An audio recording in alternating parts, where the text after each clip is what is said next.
চতুর মানুষ কখনো ভালোবাসে না, ভালোবাসতে পারে না। ভালোবাসতে হলে বোকা হতে হয়, পানির মতো সরল হতে হয়। চতুরতা দিয়ে মানুষকে বোকা বানানো যায়, মানুষকে ঠকানো যায়, তবে ভালোবাসা যায় না। যারা ভালোবাসে তারা নিজেকে উজাড় করে দিয়ে ভালোবাসে। নিজেকে ধরে রেখে যারা সম্পর্কে জড়ায় তারা কখনোই ভালোবাসার কাছে আসে না। চতুরতা দিয়ে ভালোবাসার দৌড়ে দাপিয়ে বেড়ানো যায়, তবে ভালোবেসে কাউকে আঁকড়ে ধরা যায় না।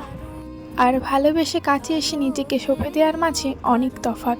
যাকে ভালোবাসা চাই তার সাথে চতুরতা, ভণ্ডামি, প্রতারণা, ছলনা করা যায় না।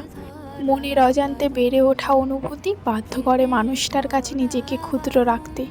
ভালোবাসলে সব কিছু উজাড় করে বাঁচতে হয়, ভালোবাসা অল্প অল্প করে হয় না।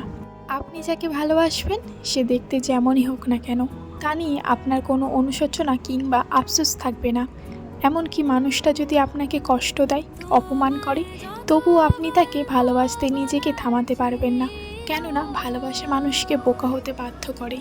চতুরতা দিয়ে সম্পর্ক কিংবা ভালোবাসা হয় না, চতুরতা দিয়ে হয় বিজনেস, যেখানে লাভ ক্ষতির হিসাব কষাকষি করা হয়।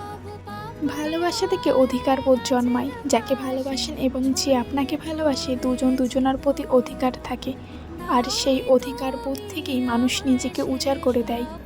সম্পর্ক ভেঙে গেলে সেই ভালোবাসা থেকে যায় আমৃত্যু। আর তাই হয়তো রবীন্দ্রনাথ ঠাকুর বলেছে, যাহা দিলাম তাহা উজাড় করিয়া দিলাম, এখন ফিরাইয়া তাকাইতে গেলে দুঃখ পাইতে হবে।